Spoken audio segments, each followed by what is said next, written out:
Başkanı ve partimizin değerli yöneticileri, saygıdeğer misafirlerimiz, sevgili Diyarbakırlı hemşerilerim, ekranları başında sevincimize eşlik eden halkımız, Allah'ın selamı, rahmeti, bereketi üzerinize olsun. Ey gelene Diyarbakır, ey mehvanime, muntebheratım, ey milletime, şima bel hayr olmayı, şima ser olmayı.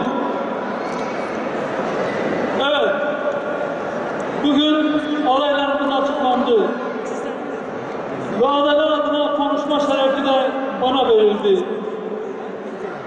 Bugün çifte sevincimiz var.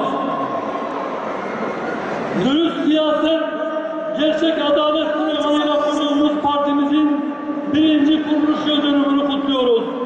Yoğun bir teşkilatlanma sürecinden sonra şimdi de dürüst belediyecilik, gerçek hizmet anlayışıyla yerel seçimlere katılıyoruz.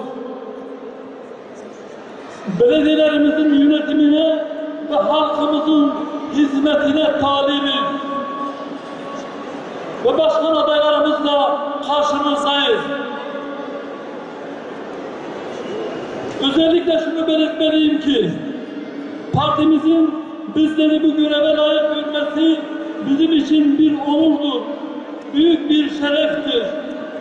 Binlerce yıl medeniyetlere başkentlik yapmış olan güzel Diyarbakır'ımızın yönetimine aday olmak ve buna layık görülmek hemşeriniz olarak benim için aynı zamanda gurur vericidir. Benim için sokaklarında simit sattığım, ayakkabı boyadığım, ekmeğiyle, suyuyla büyüdüğüm bu şehre hizmet etmek aynı zamanda bir vefa borcudur. Bizler partimizin ve siz halkımızın adayları olarak şehirlerimizin yönetimine talibiz ve sizlere hizmet etmek için istiyoruz. Hak yolda, halka hizmeti, hakka hizmet olarak gören adaylarımızla huzurunuzdayız. Ahmet sizinle hizmet görecek. Ahmet sizinle hizmet görecek.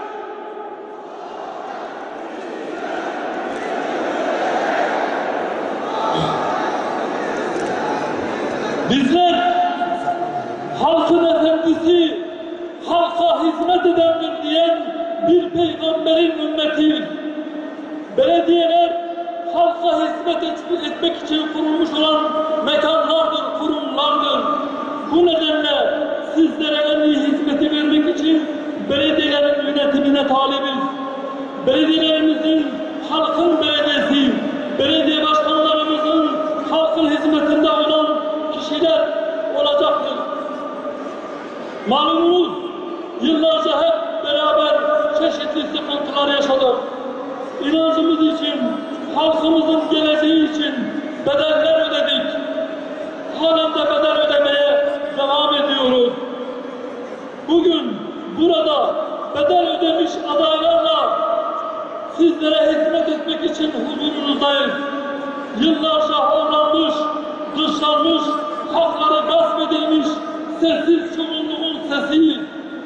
Sizlerle birlikte el ele, omuz omuza, yarın ayaklılara, mazlum ve mustazaflara vaat edilen yeryüzü iktidarını gerçekleştirmeye geliyoruz.